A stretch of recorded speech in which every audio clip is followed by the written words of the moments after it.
Good morning. We are talking about some things in Augustine's life to keep an eye out for, or at least keep in mind when you're reading him. Our next one is Donatism, named for a guy named Donatus.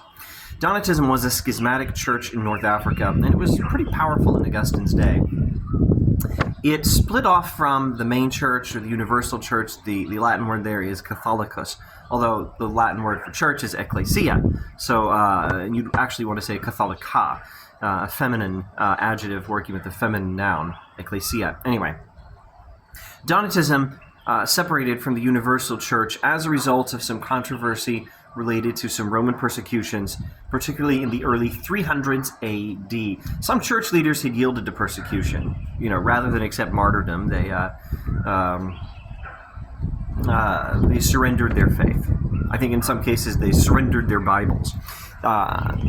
Never mind all the details of the backstory. The point is they did not stay faithful to Christ in persecution. The Donatists didn't like that. And they thought that any church leader who had not stayed faithful to Christ during persecution was not eligible to pass on his authority to the next generation of church leaders, and was not eligible to administer baptism. And basically, the Donatists only stuck with those who had been faithful, and with bishops ordained by other bishops who had been faithful, and they ended up setting up a parallel church built on those who had not yielded to persecution.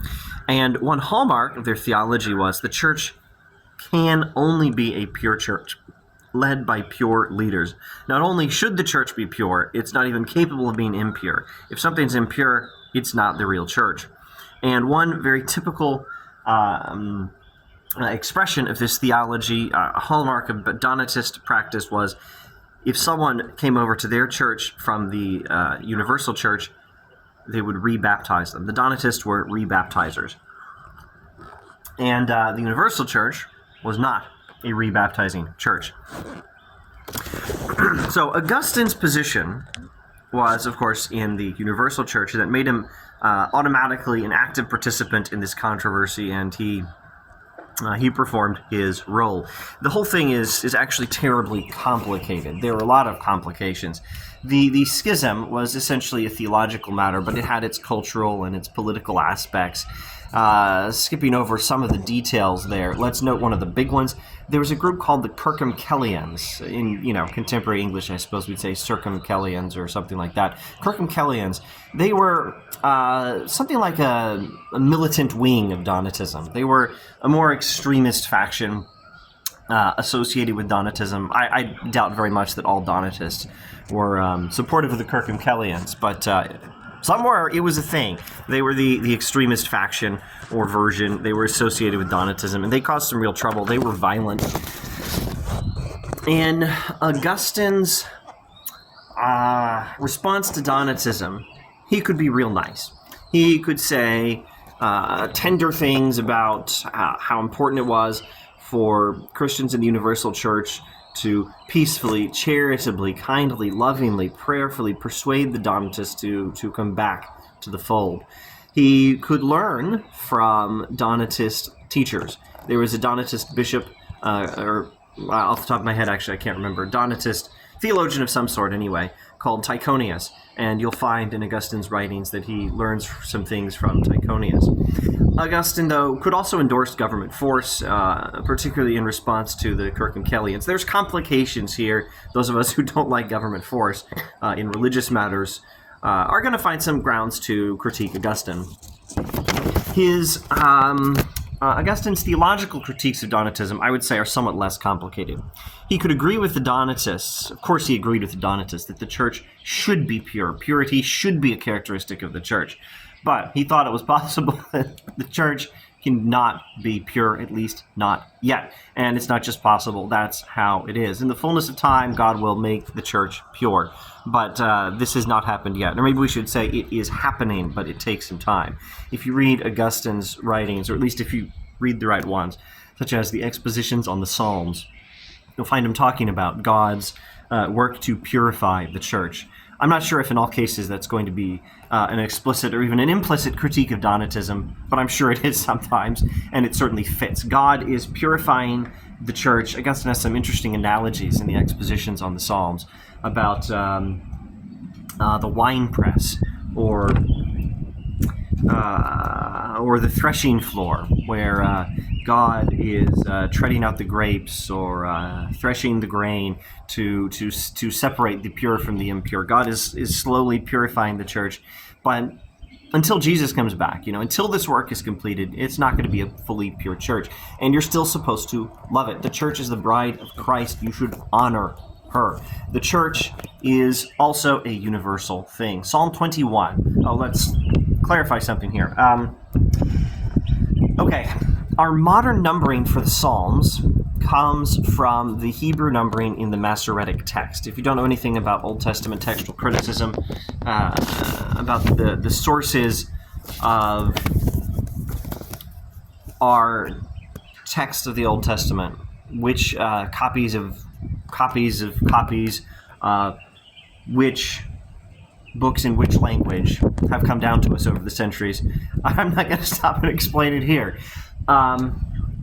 There's something called the Masoretic text, which is essentially the Hebrew Old Testament. And the numbering we use for the Psalms these days, pick up a modern Bible in English, that numbering comes from the Masoretic text. But there was an ancient translation of the Old Testament into Greek. We call it the Septuagint, and that text had a different numbering for the Psalms. I think you'll still find 150 Psalms in both, but you have a few complications, like a psalm is split up or two psalms are merged here or there. And basically for a lot of the Psalms, if the numbers aren't exactly the same, they're just one off. So Psalm 21 is numbered as Psalm 22. That is to say, Psalm 21 in the Septuagint numbering system is numbered as Psalm 22 in the modern numbering system based on the Masoretic text. Okay. Augustine's numbering system is based off of the Septuagint because his Latin translations, well, not ones he made, ones he was using, those Latin translations were based off of the Septuagint. Okay. I need to clarify one more thing. If you are studying Augustine, you might find the Septuagint numbering system or the Masoretic text numbering system, because a translator or an editor these days, in the 1800s or the 1900s or whatever you call this next century, might convert the numbering of Augustine's expositions on the Psalms to the modern Hebrew Masoretic text numbering system. Or the editor or the translator might stick with Augustine's numbering system. If you go to newadvent.org, you'll find some public domain translations of portions of Augustine's expositions on the Psalms, and I think you'll find they're using the same numbering system as an English Standard Version Bible based on the Masoretic text, Psalm 22. And if you read if you look at Augustine's Latin online, augustinus.it. something or other is a good source for one of the Latin textual traditions. Textual traditions. Maybe another time we can talk about that. What was I talking about? The Latin online is probably going to be the Septuagint numbering system, and the New City Press translations are also Septuagint numbering systems, Psalm 21. So Psalm 22, Masoretic, Psalm 21, Septuagint, is the one where Jesus says, my God, why have you forsaken me?" And I should have just said, the Psalm says, and Jesus quotes it. But I accidentally spoke very much like Augustine. He thinks the Psalms give us the words of Jesus. And more on that another time, hopefully. For now, let's just observe in Psalm 22 in the modern numbering system, we see remarks about the whole world seeing whatever the psalm is talking about, universal implications of what the psalm is talking about. And Augustine, of course, thinks the psalm is talking about Jesus who quotes the psalm from the cross, which is a super important thing. And Augustine thinks this psalm is teaching that the whole world has to come over to Christ, and is coming over, or has come over to Christ, or will soon come over to Christ. And the Donatists think the true church of Jesus is basically this thing in North Africa. So they're wrong. That's one of Augustine's critiques of Donatism. And simplifying and cutting to the chase, wrapping things up. Augustine thinks a Christian is obligated to love the church and to love the unity of the church, and the Donatists get that wrong. Now, a few pointers on a couple of the writings of Augustine. Too much wind. Augustine wrote a lot of stuff critiquing the Donatists, and I'm not going to name them all here. I don't think I'm even capable of going over that much information. One interesting thing is he wrote a song, or a psalm, 297 lines long, I think, critiquing Donatism. He wrote this song critiquing Donatism so that uneducated church folk could more easily understand and remember what is wrong with Donatism. That was called the Psalm. Too much wind. The Psalm against the party of the Donatists. Hang on. Okay, the wind's died down a bit. The Psalm against the sect of Donatists. Psalm against the sect of Donatists. Salmus contra partem Donati. And another interesting book, Augustine deals with Cyprian of Carthage. Cyprian, totally good guy. Cyprian was a martyred bishop of Carthage, a fairly important church father. And Cyprian was loved by the whole North African church, including its Donatist schism faction. Although, maybe you shouldn't say they're part of the whole church. That's sort of the problem here, and it's sort of complicated. Anyway, Cyprian was loved by the Donatists because he was faithful to Christ. He was martyred during a persecution.